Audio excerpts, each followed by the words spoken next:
Chilli powder అన్ని రకాల వంటలకు పచ్చళ్లకు సరైన chilli powder. No colour no chemicals.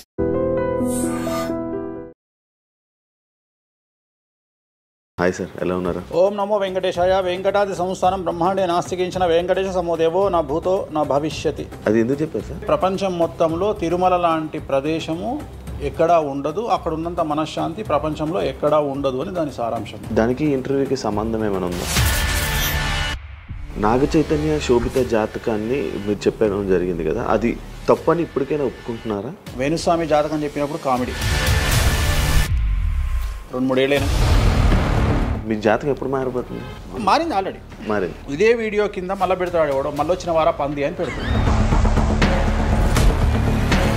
ఒక హీరోయిన్ని తయారు చేయాలి అంటే ఎలా తయారు చేయాలో నాకు తెలుసు, ఒక హీరోని సూపర్ స్టార్ని ఎలా చేయాలో నాకు తెలుసు. ఎలా చేస్తారు మీరు?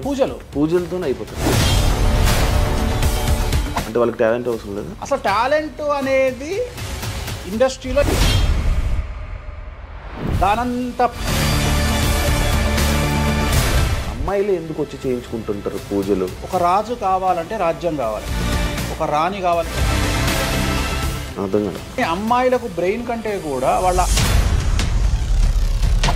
సడన్గా ఇప్పుడు సెలబ్రిటీలు అందరూ బెట్టింగ్ యాప్లు ఇరుక్కుంటున్నారు. 2025 సంవత్సరంలో సెలబ్రిటీ అనే ప్రతి ఒక్కడు ఏదో సమస్య ఇరుకుతాడు. అది అల్లు అర్జున్తోనే స్టార్ట్ అయింది. రేపు పొద్దున ఈ 11 మంది కూడా. వేణుస్వామి గారు చేసిన తప్పులకి నలిగిపోతూ ఆయన మీద జరుగుతున్న ట్రోల్స్ తీయించడానికి లక్షలు ఖర్చు పెడుతున్నాడనే పబ్లిక్లో టాక్ అనేది నడుస్తుంది. నేను పిచ్చినా కొడుకునా, నేను ఆస్ట్రాలజీలో కానీ బ్రాహ్మణ్ కమ్యూనిటీలో కానీ నేను సన్నీ లియోను. నేను నా బట్టలు నేనే ఇప్పుకుంటా, నేను ఎవరిని ఇప్పనియా. ఒకవేళ నేను అండర్వేర్ ఉంటే అదే అన్న లాగుదామని కూడా వస్తుండే, నేను అది కూడా ఇప్పేసిన. సుప్రీంకోర్టు ఇచ్చిన ఆర్డర్ ప్రకారం నేను వేరే అమ్మాయితో పడుకున్నా. ఆయన లారీ కళ్ళద్దాలు పెట్టుకుంటాడు అని ఒక జ్యోతిష్కుడు నన్ను విమర్శిస్తున్నాడు. అంటే అరే లారీ కళ్ళద్దాలు అది కొనాలంటే ఎంత అంటే ఇంకా నువ్వు దాని గురించి మాట్లాడితే నువ్వు ఇక వాడిని కుక్క కంటే హీనంగా నేను చూడాలి తప్ప వాని గురించి. పాన్ ఇండియా ఆస్ట్రాలజీ 100% తప్పేముంది. US, దుబాయ్ అవన్నీ వెళ్తున్నారంట. కామాఖ్యలో నాన్ వెజ్ ఉండదు, లిక్కర్ ఉండదు అని చెప్పి పబ్లిసిటీ చేశారు. అక్కడికి వెళ్ళే వాళ్ళు క్షుద్ర పూజలు వీళ్ళు వాళ్ళు వెళ్తుంటారు. శ్రీకాళహస్తిలో రేవంత్ రెడ్డి గారి గురించి మాట్లాడారు కాబట్టి ప్రెసెంట్ జనాల్లోని నెగిటివిటీ అని. రేవంత్ రెడ్డి జైలుకు వెళ్ళడానికి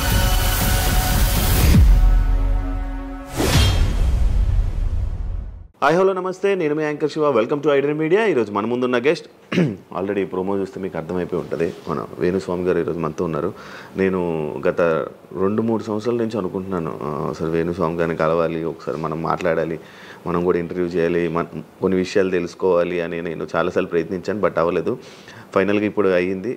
అదే కాకుండా మరి కొన్ని రోజులు ఉగాది రానుంది, దాని గురించి రాశి ఫలాలు అండ్ కొత్త విషయాలు ఆయన మాటల్లోనే తెలుసుకునే ప్రయత్నం అయితే చేద్దాం. హాయ్ సార్, ఎలా ఉన్నారు? ఓం నమో వెంకటేశాయ. వెంకటాది సంస్థానం బ్రహ్మాండే నాస్తికించిన వెంకటేశ సమోదేవో నా భూతో నా భవిష్యతి.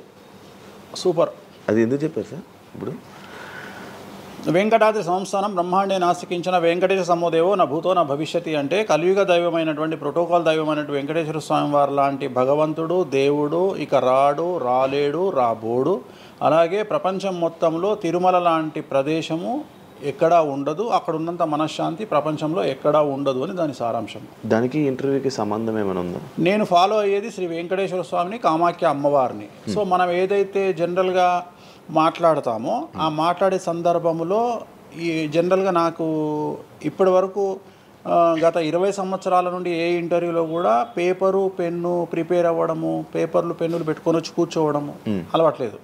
సో నేను కూర్చొని మాట్లాడింది అంతా కూడా ఆ స్వామి అమ్మవారు మాత్రమే పలికిస్తారు. సో నేను మాట్లాడే ప్రతి మాట నాకు సంబంధం లేదు, ఎందుకంటే మీరు అబ్జర్వ్ చేసిరు నా దగ్గర ఏ పెన్ను లేదు, పేపర్ లేదు. మీరు ఏం అడుగుతారో నాకు తెలియదు, నేను మీతో ఈ ప్రశ్నలు అడగాలని నేను ఇంతవరకు చెప్పలేదు. సో మీరు ఏం అడుగుతారో మీ ఐక్యూ లెవెల్ని బట్టి ఉంటుంది. సో నాకు ఆన్సర్ చేసేది స్వామి అమ్మవార్లు ఆన్సర్ చేస్తారు. సో అది చెప్పి ఇంటర్వ్యూలో కూర్చోవడం నాకు అలవాటు. సో ఏదైనా మీరే పలికిస్తారు అనేటువంటి బ్లైండ్ నమ్మకంతో, గుడ్డి నమ్మకంతో ఆ స్వామిని అమ్మవారిని నమ్ముకొని కూర్చుంటాను ఇంటర్వ్యూలో. సో నాకు అలవాటు ఏంటంటే కలియుగ దైవం, ప్రోటోకాల్ దైవం మనం చూస్తుంటాం. మాకు రాముడు ఇష్టము, మాకు శివుడు ఇష్టము.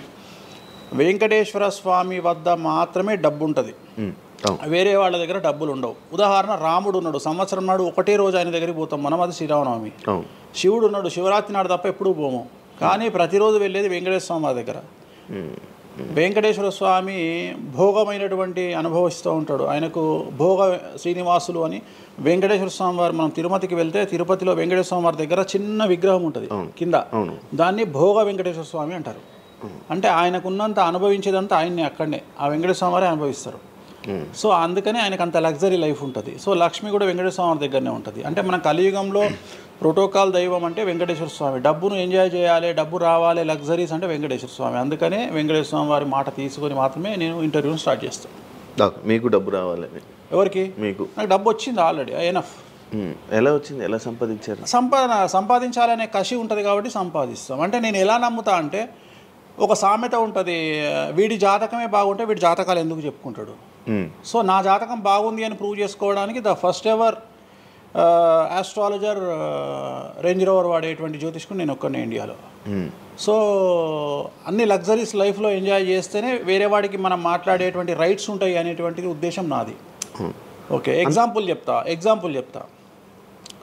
ఒక తండ్రి ఒక 10 ఫోటోలు, ఒక Tendulkar photo, Modi photo, Amit Shah photo, ఒక ప్రముఖ హీరోయిన్ నయనతార ఫోటో, లేకపోతే ఒక రేవంత్ రెడ్డి ఫోటో, చంద్రబాబు నాయుడు ఫోటో, ఇట్లన్నీ తీసుకెళ్ళి పెట్టి ఇంట్లోకి వెళ్ళి తన కొడుకును పిలిచి, ఈ ఫోటోల్లో నువ్వు ఎవరు కావాలనుకుంటున్నావు అని అడిగితే వాడు అక్కడ ఉన్నటువంటి ఫోటోల్లో ఏదో ఒక ఫోటో పిక్ చేసుకుంటాడు.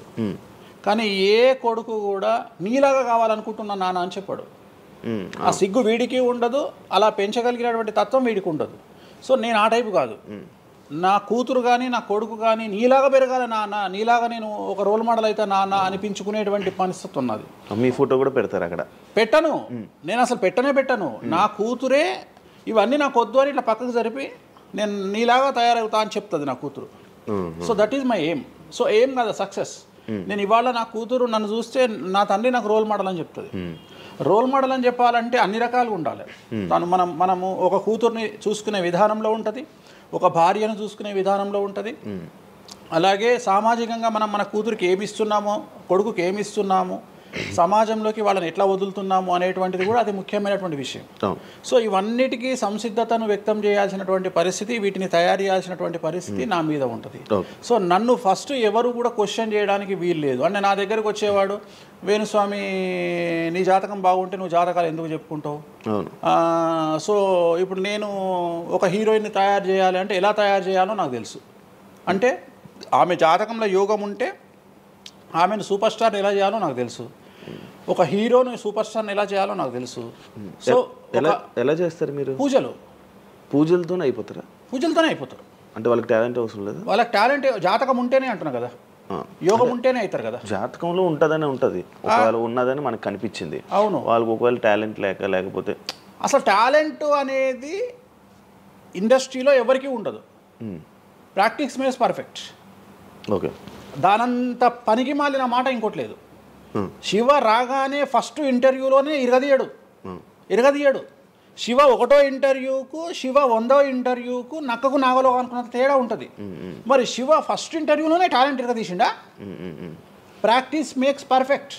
అంత ఛాన్స్ ఇవ్వట్లేదు కదా ఇప్పుడు ఇండస్ట్రీలో. ఎవరు ఇక్కడికి వచ్చి ప్రాక్టీస్ చేసుకుంటామంటే ఛాన్సులు రావట్లేదు కదా. ఆటోమేటిక్గా టాలెంట్ అనేది మనము ప్లే చేస్తున్న రోల్స్ను బట్టి వస్తుంది. డైరెక్ట్గా అల్లు అర్జున్ గంగోత్రి సినిమాలో చూసిన అల్లు అర్జున్కు, పుష్ప 3లో చూసిన అల్లు అర్జున్కు కోడిపిల్ల లెక్క కళ్ళు తిరిగి కింద పడతాం అందరం. ఆయన హావభావాలు కానీ, ఆయన ముఖవర్చస్సు కానీ, గంగోత్రి సినిమాలో ఉన్నటువంటి అల్లు అర్జున్కు, పుష్ప 3కి. మరి గంగోత్రిలోనే పుష్ప 3 లాగా ఎందుకు లేడు అల్లు అర్జున్ అంటే? మరి అప్పుడు టాలెంట్ లేదా? సో ఇక్కడ ప్రాక్టీస్ మేక్స్ పర్ఫెక్ట్. అంటే కొన్ని పనికి మాలినటువంటి మాటలు మాట్లాడేటువంటి ఎప్పుడో 50 ఏళ్ళ కింద సామెతలను తీసుకొచ్చి రుద్దే ప్రయత్నం చేస్తారు. సో ఇక్కడ టాలెంట్ అనేది పక్కన పెడదాం, అవకాశం ముఖ్యం. నువ్వు టాలెంట్ ప్రూవ్ చేసుకోవాలంటే అవకాశం ముఖ్యం.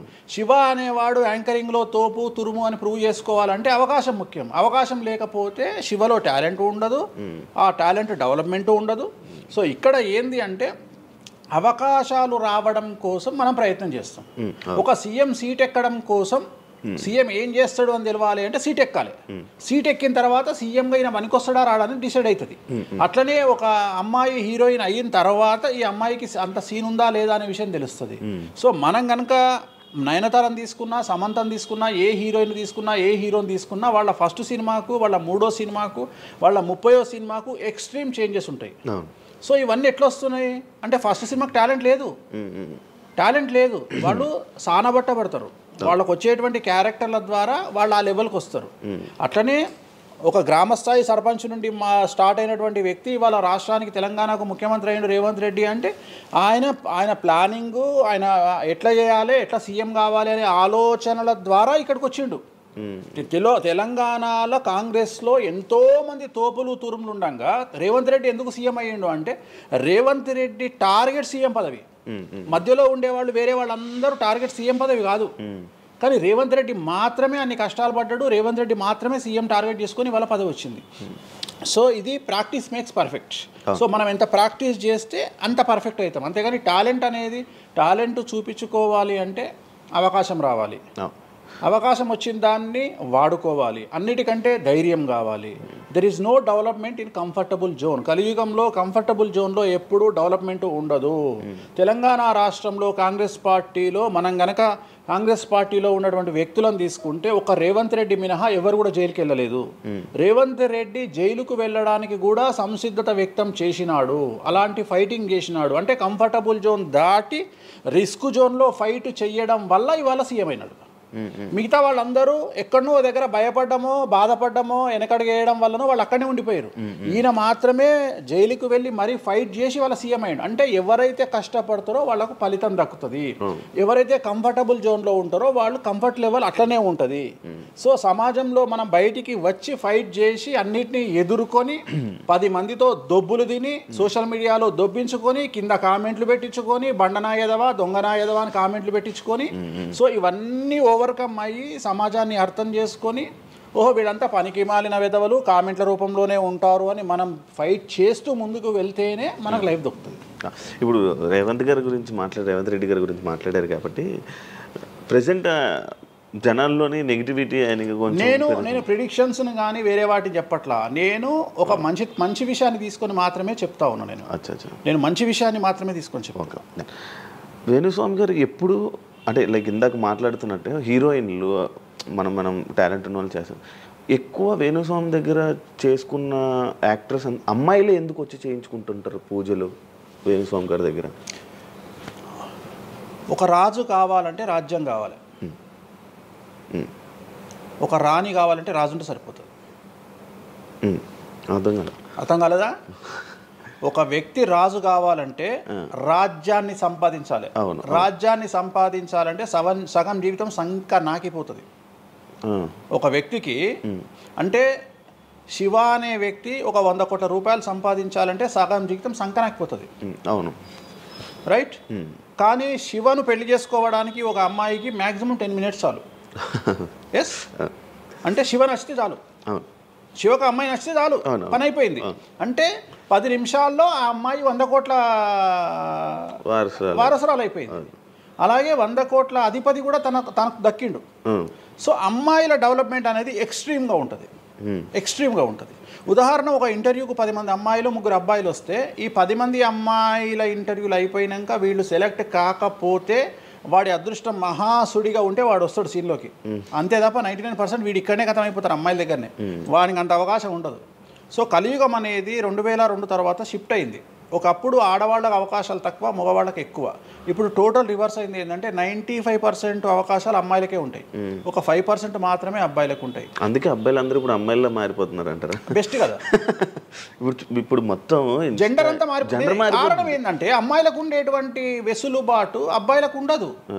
నేను అదే చెప్తున్నా. ఇప్పుడు మగవాడు కష్టపడి పైకి రావడానికి చాలా టైం తీసుకుంటుంది, ఆడవాళ్ళు పైకి రావడానికి చాలా ఈజీగా పైకి వస్తారు. నేను అనేది ఏంటంటే వాళ్ళ కష్టముతో పాటు వాళ్ళ గ్లామర్ వాళ్ళకు తోడవుతుంది.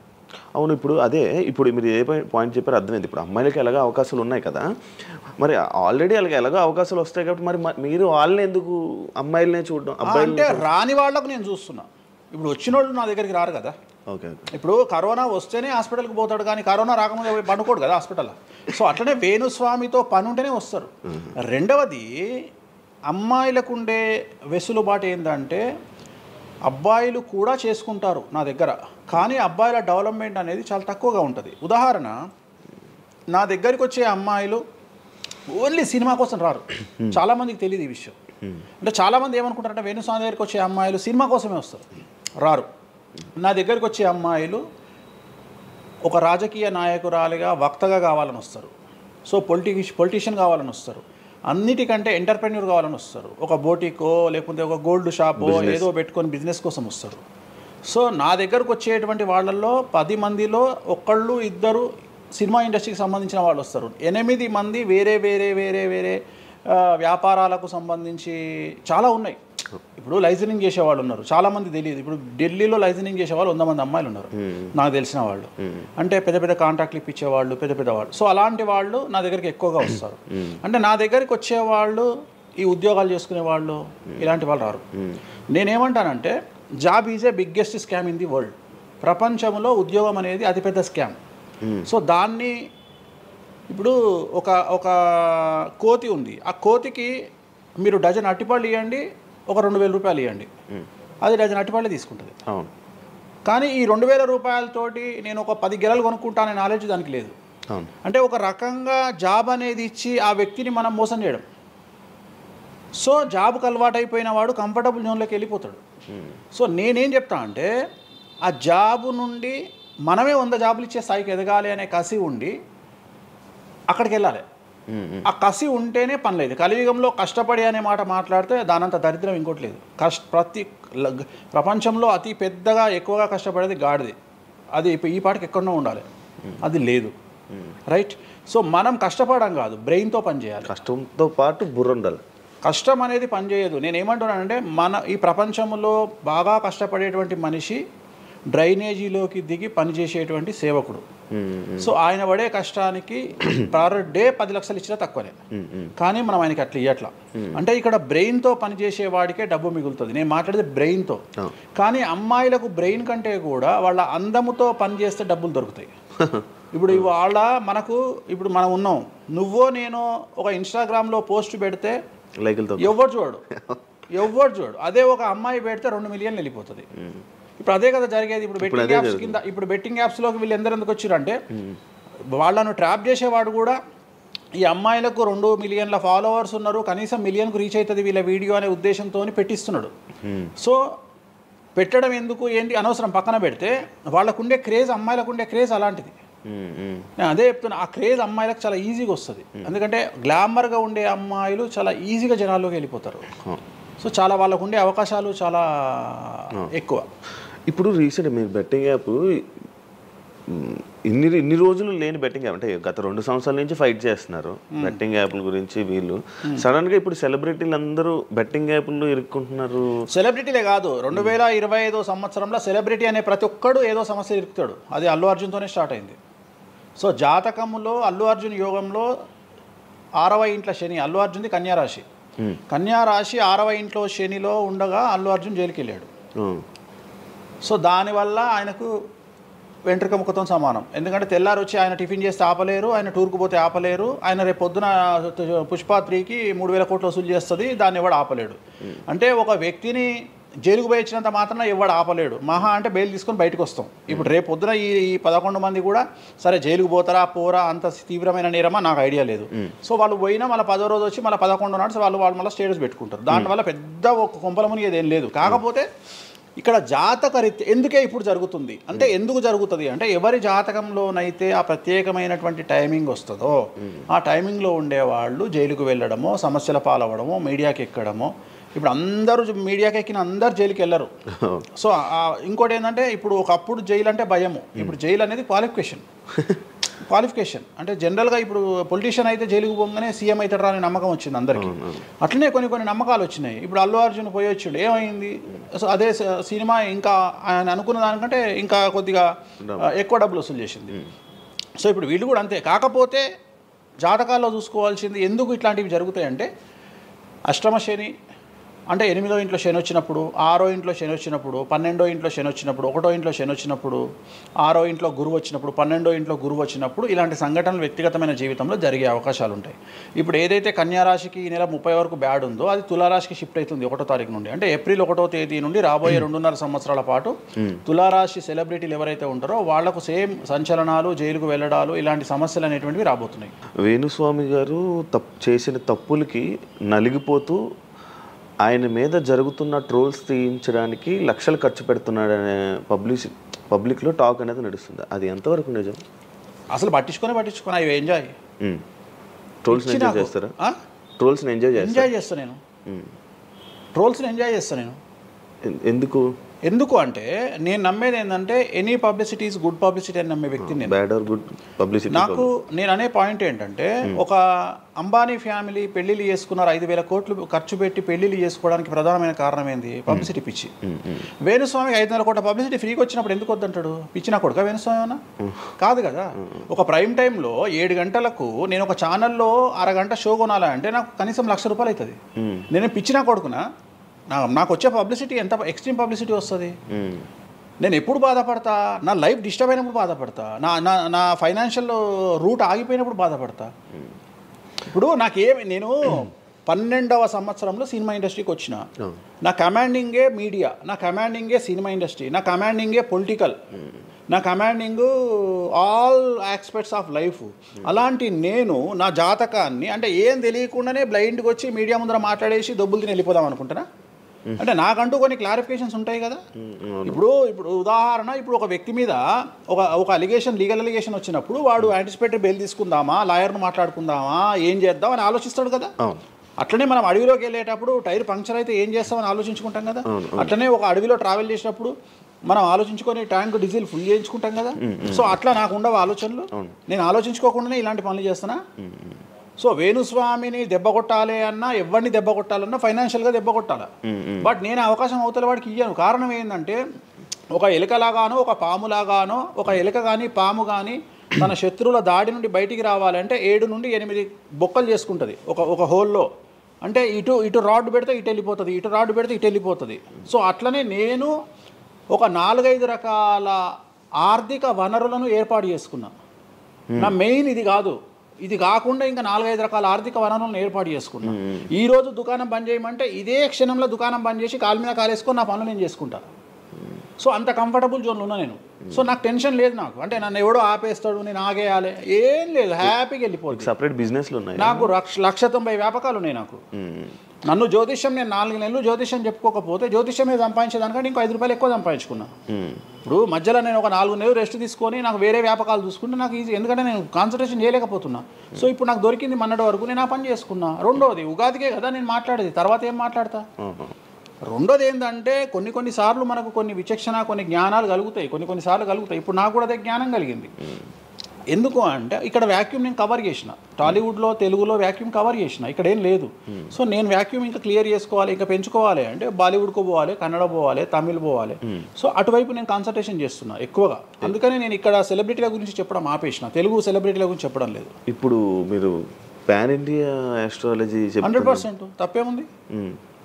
అదే విన్నాను రీసెంట్గా, US, దుబాయ్ అవన్నీ వెళ్తున్నారంట. అంటే దాని అర్థం క్లయింటేల్ ఉందనే కదా. ఇప్పుడు మన యూరోప్ పోయి వచ్చిన సరే, ఒక పెద్ద విషయంలో వెళ్ళేసి వచ్చిన, చెప్పుకోవాలని లేదు, చెప్పను. క్లయింటేల్ ఉంది. ఆస్ట్రేలియాకి రెగ్యులర్గా ఎవ్రీ 3 months ఆస్ట్రేలియా పోతా, ఎవ్రీ 3 months లండన్ పోతా నా క్లయింటేల్కు. తప్పేముంది? అంటే ఉన్నట్టే కదా, నేను అనేది ఉన్నట్టే కదా. ఇప్పుడు విచక్షణ కలిగిన వాడు ఆలోచిస్తాడు. అంటే వేణుస్వామి మీద ఎందుకు వస్తున్నాయి రూమర్స్, ఎందుకు వేణుస్వామిని టార్గెట్ చేస్తున్నారు, నాకు అనవసరం. వాళ్లకు అవసరం ఉన్నోడు ఎంక్వైరీ చేసుకొని నా దగ్గరకు వస్తాడు. నేను ఇంకోటి అందరికి ఒకటే చెప్తా, నా పాజిటివ్ వీడియోల కంటే నా నెగిటివ్ వీడియోలే చూడండి. ఫస్ట్ జనాలు నన్ను ఎక్కిన వీడియోలు చూడండి, నన్ను దొబ్బిన వీడియోలు చూడండి, నా గురించి నెగిటివ్గా పెట్టిన వీడియోలు చూడండి. అప్పటికీ మీకు నా మీద నమ్మకం కలిగితేనే నా దగ్గరికి రండి, లేకపోతే రావద్దు. ఫస్ట్ వాటిని ఎంజాయ్ చేయండి, వాటిని ఫుల్ ఎంజాయ్ చేయండి, చేసి నా దగ్గరికి రండి. అట్లాంటి వాళ్ళే నా దగ్గరకు వస్తారు. అవునా?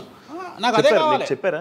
నాకు అదే, నాకు టీవీలో ఎప్పుడు కూడా చెప్తున్నా కదా, వాళ్ళు వచ్చిన వాళ్ళు ఎవరైనా వచ్చిన వాళ్ళు చెప్తారు కదా. ఇప్పుడు ఉదాహరణ ఏమంటారు అంటే, ఇప్పుడు కామాఖ్య ఉంది, కామాఖ్యకి వెళ్తే ఇప్పుడు ఎవరో ఒకళ్ళు పబ్లిసిటీ చేసిరు, కామాఖ్యలో నాన్ వెజ్ ఉండదు, లిక్కర్ ఉండదు అని చెప్పి పబ్లిసిటీ చేసిరు.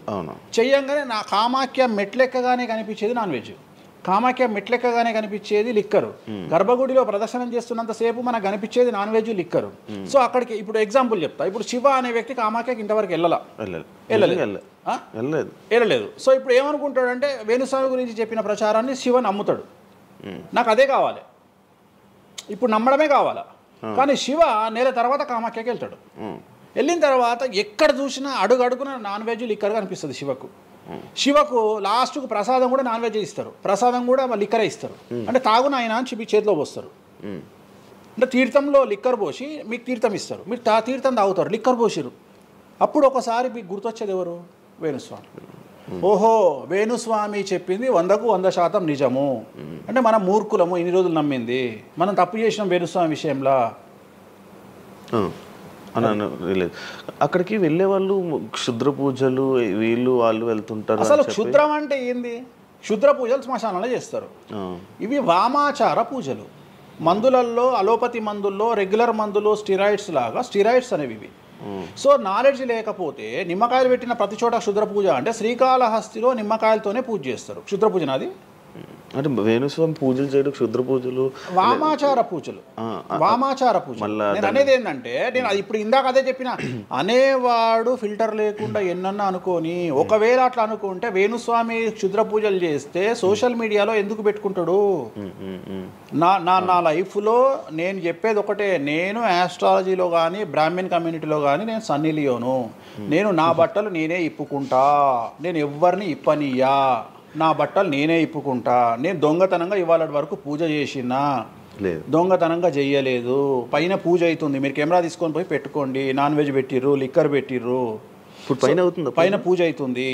సో మీ ఇష్టం వచ్చినవి తీసుకోండి. నేను శాస్త్రానికి విరుద్ధంగా చేస్తే అమ్మవారు నన్ను సర్వనాశనం చేస్తుంది.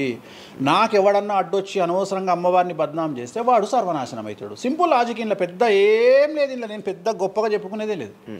వామాచారాన్ని క్షుద్ర పూజలుగా భావించి మాట్లాడుకుంటే మీ కర్మ. ఇంకోటి, నేను ఎందుకు లైవ్లో పెడతా పూజలన్నీ? ఎందుకు పెడుతున్నా అంటే, నేను చేసేటి సక్రమమైనటువంటివి కాబట్టే పెడుతున్నా. ఇంకోటి, ఎక్స్ప్లోర్ చేసేవాడికి తెలుస్తాయి ఇవన్నీ. కామాఖ్య పోవాలంటే పోయేటప్పుడు 15,000, వచ్చేటప్పుడు 15,000, 30,000 రూపాయల ఫ్లైట్ టికెట్ ఎక్కి పోవాలి. ఒకప్పుడు 4,000 రూపాయల ఫ్లైట్ టికెట్ ఉంది వేణుస్వామి ప్రచారం చేయక ముందుకు. వారానికి ఒక్క ఫ్లైట్ ఉండే గౌహతికి. ఇవాళ ప్రతిరోజు పోవడానికి 3 ఫ్లైట్లు, రిటర్న్ రావడానికి 4 ఫ్లైట్లు వేణుస్వామి వల్ల ఏర్పడ్డాయి. ఇవాళ తెలుగు, మీరు కామాఖ్య టెంపుల్కి వెళ్తే ప్రతి 10 మందిలో 5 తెలుగు వాళ్ళే ఉంటారు, కర్ణాటక వాళ్ళు ఉంటారు, తమిళ వాళ్ళు ఉంటారు. సో ఇంత స్ప్రెడ్ అయింది కామాఖ్య. సో రెండవది, తెలియకుండా మాట్లాడే వాళ్ళ గురించి నేను మాట్లాడా, ఎక్స్ప్లోర్ చేసి మాట్లాడే వాళ్ళ గురించి నేను మాట్లాడతాను. మీరు కామాఖ్యకి వెళ్తే ఇప్పుడు గోవాలో ఏముంటుంది? మందు ఉంటుంది. ఉదాహరణ, బ్యాంకాక్ అనగానే ప్రతి నా కొడుకు మాట్లాడేది ఏంది? మసాజ్. హైదరాబాద్ కంటే గొప్పగా ఉంటుందా బ్యాంకాక్? నాకు తెలియదు. ఇండియా కంటే గొప్పగా ఉంటుందా బ్యాంకాక్? మరి ఇప్పుడు అట్లాంటప్పుడు ఆడవాళ్ళు ఎందుకు పోతున్నారు? ఇప్పుడు బ్యాంకాక్కు ఆడవాళ్ళు విపరీతంగా పోతున్నారు. అంటే బ్యాంకాక్లో మసాజ్ కాకుండా బీచెస్, వైట్ శాండ్ బీచెస్ చాలా ఫేమస్, ఫ్రూట్స్ ఫేమస్, చెట్లు ఫేమస్, ఎంటర్టైన్ చేసే ప్లేసెస్ చాలా.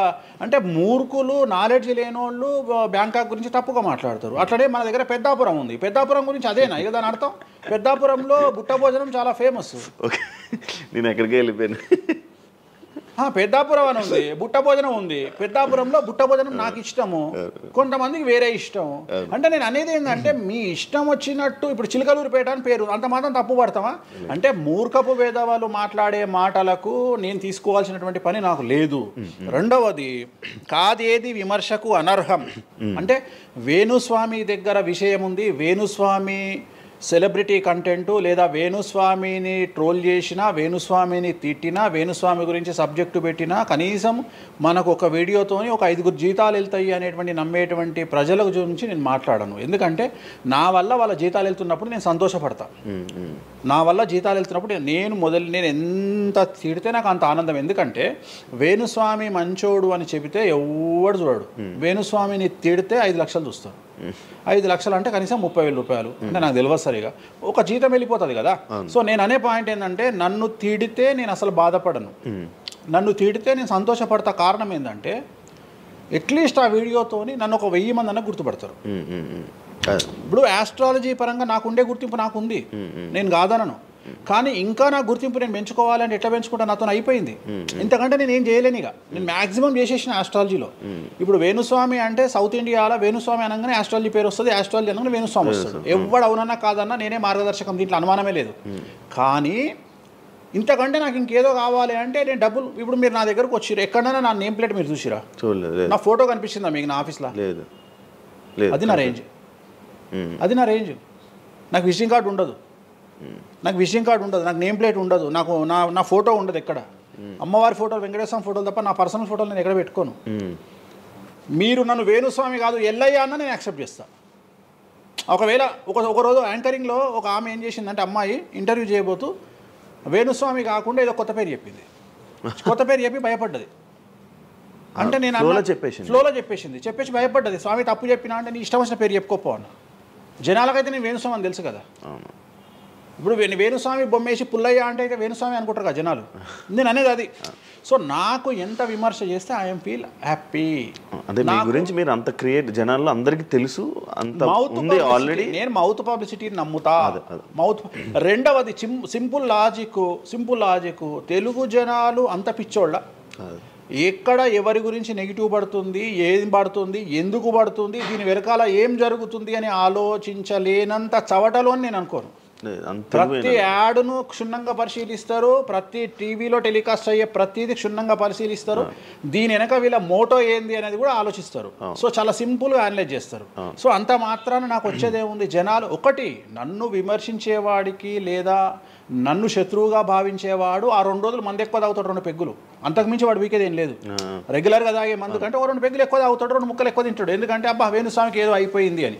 కానీ అంతకుమించి జరిగేది ఏముంటుంది, వేణుస్వామి మర్డర్ చేసినా, మానభంగం చేసినా రాజ్యాంగానికి అతీతంగా లోపలికి పోతాడు. అది కాకుండా 19(1) ప్రకారమే ఎవరికైతే జనాలకు స్వేచ్ఛ మాట్లాడే హక్కు ఉందో దాన్ని బేస్ చేసుకుని వేణుస్వామి మాట్లాడతాడు తప్ప వేణుస్వామి రాజ్యాంగాన్ని మీరి ప్రవర్తించేటువంటి పరిస్థితి లేదు. రాజ్యాంగానికి లోబడి ప్రవర్తిస్తాడు. సో ఆర్టికల్ స్పీచ్ 19(1) ప్రకారమే మాట్లాడతాడు. దీంట్లో ఎటువంటి సమస్యలు లేదు. నా వృత్తి ఆస్ట్రాలజీ. సో పర్ఫెక్ట్గా మాట్లాడుకుంటా. కానీ నా గురించి నెగిటివ్గా మాట్లాడే వాళ్ళు ఎప్పుడు కూడా నా శ్రేయోభిలాషలే, ఎందుకంటే వాళ్ళు నా స్థాయిని పెంచుతూ ఉన్నారు కాబట్టి నేను వాళ్ళని ఎప్పుడూ శత్రువులుగా భావించను.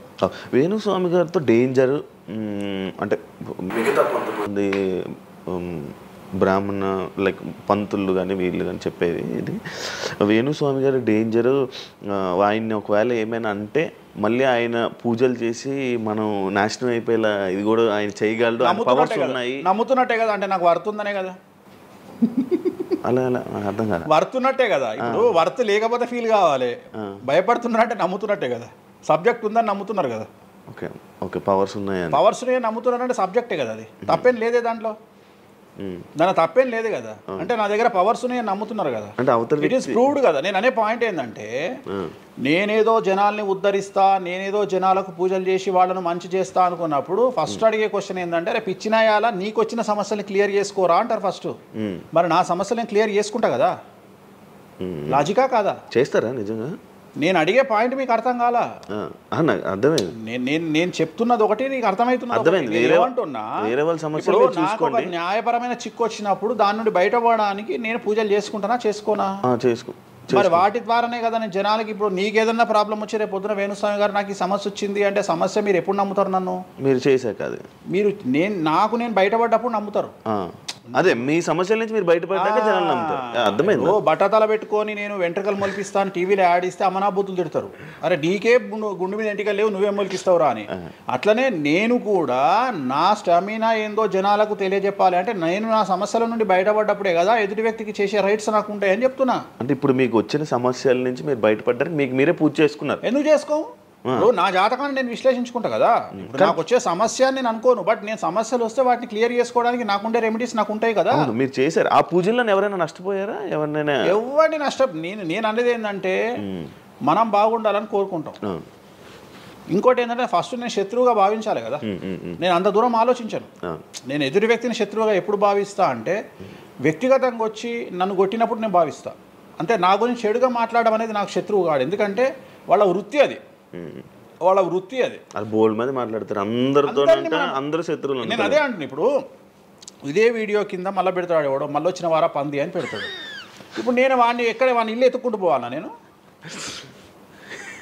వాడిని ఇల్లు నాకు కనీసం లక్షల్లో క్లయింటేల్ ఉంటుంది.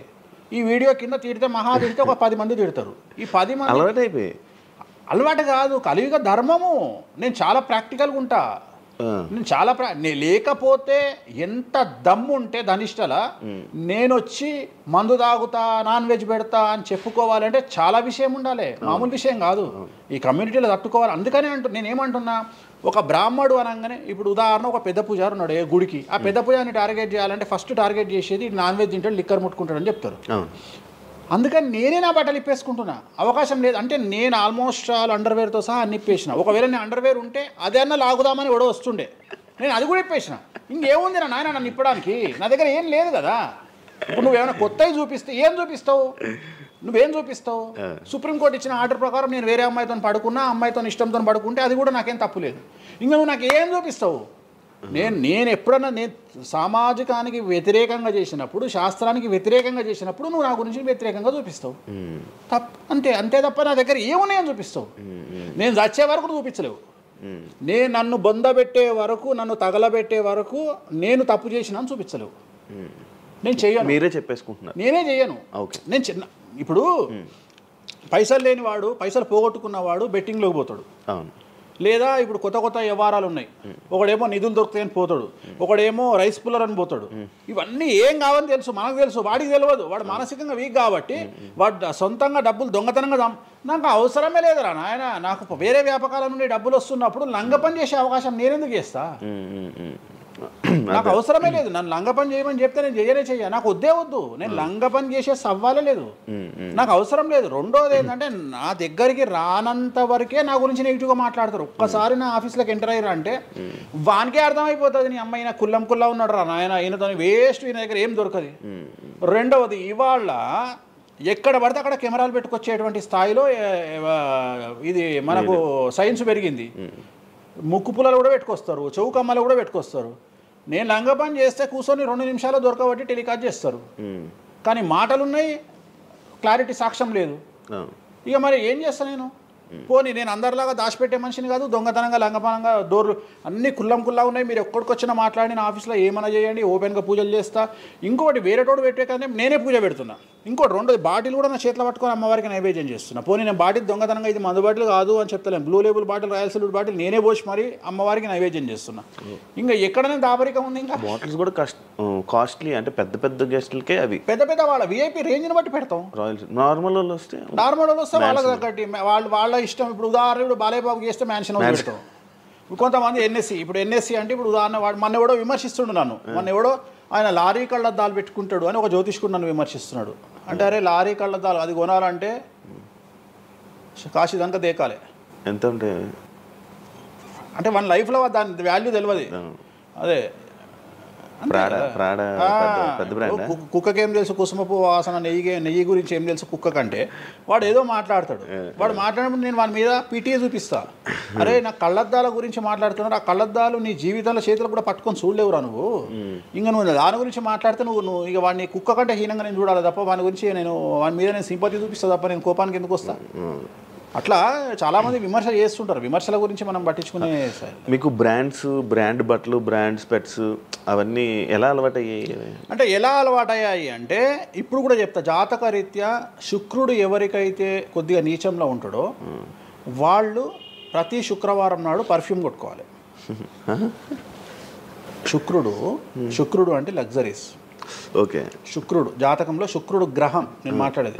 శుక్రగ్రహం వీక్ ఉన్నప్పుడు ప్రతి శుక్రవారం నాడు పర్ఫ్యూమ్ కొట్టుకోవాలి.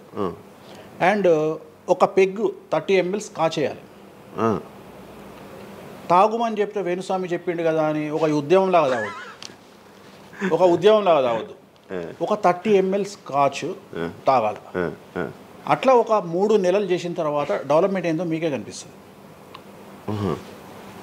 డెవలప్మెంట్ ఏందో మీకే కనిపిస్తుంది. మళ్ళీ వేణుస్వామి మందు తాగేమన్నాడు అని కాంట్రవర్సీ కావచ్చు. డాక్టర్లే చెప్తారు, 30 ml తాగితే హార్ట్కి మంచిది, బీపీకి మంచిది అని చెప్తారు. కానీ డాక్టర్ల పేరు అడ్డం పెట్టుకొని కుంభాలు తాగుతారనే భయానికి డాక్టర్లు చెప్పరు, ఆపేశారు. 30 ml అనేది చాలా మంచిది. బట్ నేను రోజు తాగమంటలేను. శుక్రవారం నాడు మాత్రమే, అది కూడా శుక్రుడు నీచంలో ఉంటే, శుక్రుడు 6వ ఇంట్లో, 12వ ఇంట్లో, 8వ ఇంట్లో ఉన్న, శుక్రుడి మీద శని దృష్టి ఉన్న జాతకరీత్యా మీరు శుక్రవారం నాడు 30 ml పెగ్గు తాగండి నైటు. అది కూడా ఫ్యామిలీతోని మహమ్మద్ రఫీ పాటలు పెట్టుకొని, ఏఆర్ రెహమాన్ పాటలు పెట్టుకొని, ఇళయరాజా పాటలు పెట్టుకొని ఆ పెగ్గు తాగి ఆ పాటలు ఎంజాయ్ చేసి పండుకోండి హ్యాపీగా. సో మీ లైఫ్ ఎట్లుంటుందో చూడండి. నేను మాట్లాడేది వ్యాపారమో ఇతర ఉద్యోగం చేసే వాళ్ళ గురించి కాదు. ప్రత్యేకించి 100 రూపాయల దగ్గర 1,00,000 రూపాయలు సంపాదించగలిగి రియల్ ఎస్టేట్ వ్యాపారులు, వ్యాపారస్తులు, పొలిటీషియన్స్, పెద్ద పెద్ద వాళ్ళ గురించి మాట్లాడుతున్నాను. టీచర్లు, అటెండర్ల గురించి నేను మాట్లాడతలేను. టీచర్ ఎంత తాగినా తాగుడు మిగులుతుంది తప్ప పైసలు రావు, ఎందుకంటే ఆయన జీతం అంతే కాబట్టి. సో ఎక్కడైతే పెరగడానికి ఆస్కారం ఉంటుందో వాళ్ళ గురించి మాట్లాడుతున్నా. సో ఇది కూడా మంచిది రెమెడీ. సో ఇలాంటి రెమెడీలు చెప్పాలంటే వేణుస్వామి చెప్తాడు కానీ వేరేటోడు చెప్పాడు. ఎందుకంటే వాడికి భయం, మందు తాగమంటే తప్పు. అరే మందు తాగమంటే తప్పు అయితే మందు యాడ్ ఎందుకు వస్తుంది, మందు ఎందుకు తయారు చేస్తారు? సో ఇదన్నీ అందుకనే దేశ కాలమాన పరిస్థితి. కసినో తీసుకుపోయి గోవాలో పెడితేనేమో లీగలు, హైదరాబాద్లో పెడితే ఇల్లీగలు. సో నేను దేశ కాలమాన పరిస్థితులు అందుకనే చెప్తున్నా. దేశ పరిస్థితులు అంటే గోవాలో యాక్సెప్ట్ గేమింగ్ యాక్ట్, ఇండియా హైదరాబాద్లో యాక్సెప్ట్ కాదు. సో అదే చెప్తున్నా. ఒక దగ్గర విడాకులు అనేవి ఇండియాలో కష్టము, అమెరికాలో ఈజీ. అమెరికాలో 10 విడాకులు తీసుకున్నా ఎవడు పట్టించుకోడు. సో ఇవన్నీ కామన్. ఒకప్పుడు ఒక పెళ్లి చేసుకో, రెండో పెళ్లి అనేది చాలా పెద్ద విషయం. ఇవాళ తెలుగు సమాజం కానీ ఎంత గొప్పదైపోయిందంటే 5వ పెళ్లికి కూడా శుభమా అంటూ 5వ పెళ్లి అంటున్నారు. కాబట్టి చాలా వైడ్ రేంజ్ ఆఫ్ థింకింగ్ అనేది మారిపోయింది. కాబట్టి వేణుస్వామి కూడా మారిండు దాంట్లో. సింపుల్, అంతే, ఏం లేదు. ఇనయ మీ ఫ్రెండే ఇనయ ఫ్రెండ్ అనే పదం తప్పు కదా. ఫాలోవర్స్ ఉంటారు, నా క్లయింట్లు ఉంటారు. నా క్లయింట్లు ఉంటారు అంతేగాని. తనకి బాయ్ ఫ్రెండ్ రీసెంట్గా బాయ్ ఫ్రెండ్ వచ్చి బ్రేకప్ అయింది కదా, మరి మీరు చెప్పలేదా తనకి? ఇలా నాకు సంబంధం లేదు. మీ దగ్గర కూడా పూజ చేయించుకున్నారు కదా మీ దగ్గరే. నేను పూజ చేసింది ఆమె పర్సనల్ ఇష్యూ కోసం కాదు కదా. నేను ఆమె పూజ చేసింది సినిమా కోసం చేసినా. ఇప్పుడు రాజాసార్లు ఆమె చేస్తుంది కదా, ప్రభాస్ సినిమాలో ఆమె యాక్టింగ్ చేస్తుంది. అంతవరకు నా దగ్గరికి 190 మంది వస్తారు కదా, వాళ్ళ గురించి వ్యక్తిగతంగా వాళ్ళని కంటిన్యూగా ఉండేది నాకు లేదు. నాగ చైతన్య శోభిత జాతకాన్ని మీరు చెప్పడం జరిగింది కదా, అది తప్పని ఇప్పటికైనా ఒప్పుకుంటున్నారా? టైం విల్ డిసైడ్ అండి ఏదైనా కానీ. నేను జాతకాలు చెప్తా, పర్సనల్గా నాకు ఎవరి మీద ఏ కోపాలు ఉండవు. వేణుస్వామి జాతకం చెప్పినప్పుడు కామెడీ, 2-3 ఏళ్ళు అయినాక సీరియస్. సో నేను నమ్మింది నేను చెప్పిన, సింపుల్. ఓకే. సెలబ్రిటీ జాతకాలు వేణుస్వామి చెప్పి కలకల్లాడిన వేణుస్వామి ఈ మధ్య సెలబ్రిటీ నుంచి కొంచెం రావడం కానీ విజిటింగ్ కొంచెం తక్కువ అయ్యి డౌన్ అయ్యింది అంటున్నారు, నిజమా? అది పెరిగింది. ఓ పెరిగింది. కాకపోతే ఇంతకు ముందులాగా పబ్లిక్లో పెట్టట్లేదు. ఓకే, నేను పెట్టట్లేదు. ఓకే, దిష్టి అనా? దిష్టి అని కాదు, నేను పెట్టట్లేదు. అవసరం లేదు, ఆ స్థాయి దాటిపోయినా అనుకుంటున్నా. అంటే పబ్లిసిటీ చేసే స్థాయి దాటిపోయినా అనుకుంటున్నా. ఓకే, పబ్లిసిటీ స్టంట్లు ఎందుకులే లోపల. ఇప్పుడు నేను అనేది ఏంటంటే, ఒక టీవీ ఛానల్ బ్రేకింగ్ న్యూస్ ఇచ్చి, ఉదాహరణ TV9 గురించి మాట్లాడుకుందాం. 2002 సంవత్సరంలో స్టార్ట్ అయిన టీవీ ఛానల్ బ్రేకింగ్ న్యూస్ కోసము తన స్టాండర్డ్స్ క్రియేట్ చేయడం వరకే తన ప్రయత్నం తను చేస్తుంది. ఒక లెవెల్ వచ్చిన తర్వాత, ఒక నెంబర్ 1 పొజిషన్ వచ్చిన తర్వాత చిల్లర వేషాలు వేయదు. అట్లనే వేణుస్వామి దానికోసం ప్రయత్నం చేసిండు, సెలబ్రిటీ జాతకాలు చెప్పిండు. వేణుస్వామికి ఆ స్టేజ్ వచ్చింది కాబట్టి వేణుస్వామి ఇప్పుడు చిల్లర వేషాలు వేయదలుచుకోలే. అంటే ఇప్పుడు వాళ్ళ గురించి వీళ్ళ గురించి చెప్పి వేణుస్వామి సెలబ్రిటీ. సో వేణుస్వామి ఇప్పుడు సెలబ్రిటీ జాతకాలు చెప్పాల్సినటువంటి పరిస్థితుల్లో వేణుస్వామి లేడు అని అనుకున్నాడు కాబట్టి వేణుస్వామి సెలబ్రిటీ జాతకాలు చెప్పట్లేదు. Simple logic. నాకు కావాల్సిన పబ్లిసిటీ కంటే ఎక్కువ వచ్చింది, ఇంకేం చేసుకుంటా నేను? నాకు ఎక్కువ ఎక్స్ట్రీమ్ వస్తుంది, నాకు వద్దు. ఇప్పుడు వేరే వాళ్ళు ఉన్నారు, వాళ్ళు చెప్పుకుంటున్నారు. ఇప్పుడు నేను స్లో చేసినప్పటి నుండి ఆగస్టు నుండి మీరు యూట్యూబ్ చెక్ చేస్తే వేరే జ్యోతిష్కులు వేసుకుంటారు అంతే. ఇప్పుడు వేరే జ్యోతిష్కులు కంటిన్యూగా పోతున్నారు, సినిమా హీరోల గురించి చెప్తున్నారు, పొలిటీషియన్ల గురించి చెప్తున్నారు. నేను తమ్మునే చూస్తుంటా కదా, విపరీతంగా చెప్పుకుంటారు. మీ నుంచే స్టార్ట్ చేశారు. నేను అదే చెప్తున్నా. కానీ నేను చెప్తే మనోభావాలు దెబ్బతింటాయి, కానీ వాళ్ళు చెప్తే తినవు. ఎందుకంటే నాకున్న స్ట్రైక్ రేట్ అట్లాంటిది. మీరు వైరల్ కంటెంట్. ఎస్, అదే చెప్తున్నాను నేను. ఇంకా ఆ రేంజ్కి వచ్చినా కాబట్టి నేను చెప్పదలుచుకోలే, వదిలేసిన. అంటే ఈ రేంజ్ రావడం కోసం చెప్పినా. ఎందుకు చెప్పొద్దు? రేంజ్ వచ్చి వదిలేసిన. మళ్ళీ ఎప్పుడు చెప్పే ఆలోచన లేదు. ఇప్పుడైతే లేదు, ఫ్యూచర్లో ఇప్పుడైతే లేదు. నా జాతకం మారి మళ్ళీ నాకు చిమ అంటే చెప్తా. మీ జాతకం ఎప్పుడు మారిపోతుంది? మారింది, ఆల్రెడీ మారింది, మళ్ళీ మారుతుంటది కదా. ఇప్పుడు ఎలానో ఎవ్రీ ఇయర్ మారుతుంటది కదా జాతకం అనేది. ప్రతి ఇయర్ గురువు మారుతుంటాడు, ప్రతి 2.5 ఏళ్ళకు శని మారుతుంటాడు. సో మారినప్పుడు జాతకాన్ని బేస్ చేసుకొని 12% మన స్వయంకృత అపరాధం ఉంటుంది, 88% జాతకం ఉంటుంది. ఓకే, ఇప్పుడు ఎలానో ఉగాది వస్తుంది, కొత్త ఈ ఇయర్ రాశి ఫలాలు ఎలా ఉండబోతున్నాయి ఏంటి చెప్తారు? ఈ సంవత్సరము వచ్చేటువంటి సంవత్సరం పేరు యాక్చువల్గా మనకు యుగాది అనేది రూపాంతరంగా మారి ఉగాది అయింది. యాక్చువల్గా యుగాది యుగాది యుగాది అది ఉగాదిగా మారింది. ఈ సంవత్సరము పేరు శ్రీ విశ్వ వసునామ సంవత్సరము. ఈ సంవత్సరానికి అధిపతి రవి అంటే సూర్యుడు. సో ఈ సంవత్సరము ఎలా ఉండబోతుంది ఓవరాల్ సంవత్సరము అంటే, రవి అంటే రాజు, రాజకీయాలు, పబ్లిసిటీ, ఈ మూడు రవి కమాండ్ చేస్తాడు. అంటే ఈ సంవత్సరము బాగా బాగా బాగా ఎఫెక్ట్ అయ్యేటువంటి వాళ్ళలో రాజకీయ నాయకులు నెంబర్ 1 పొజిషన్లో ఉన్నారు. దేశాలు ఉన్నాయి, అంటే దేశాల మధ్యన, రాష్ట్రాల మధ్యన యుద్ధ వాతావరణము, రాజుల మధ్యన వైరము, రాజులకు ప్రాణగండము, రాజులకు కారాగార వాసము, ప్రకృతి వైపరీత్యాలు, మరీ ముఖ్యంగా అగ్ని ప్రమాదాలు, విమాన ప్రమాదాలు, పడవ ప్రమాదాలు, రైలు ప్రమాదాలు, సో అనుకోని ప్రదేశాలలో అగ్ని ప్రమాదాలు, అలాగే సునామీ హెచ్చరికలు, అలాగే నగరాల్లో విపరీతమైన వర్షపాతము, అండ్ మరీ ముఖ్యంగా ఈ సంవత్సరం విడాకుల సంఖ్య చాలా ఎక్కువ. అలాగే వీటిలో పాజిటివ్ తీసుకుంటే ఆడవారికి విపరీతమైన రాజయోగము, అంటే ప్రాముఖ్యత అనేది ఈ సంవత్సరం ఆడవారికి పెరుగుతుంది.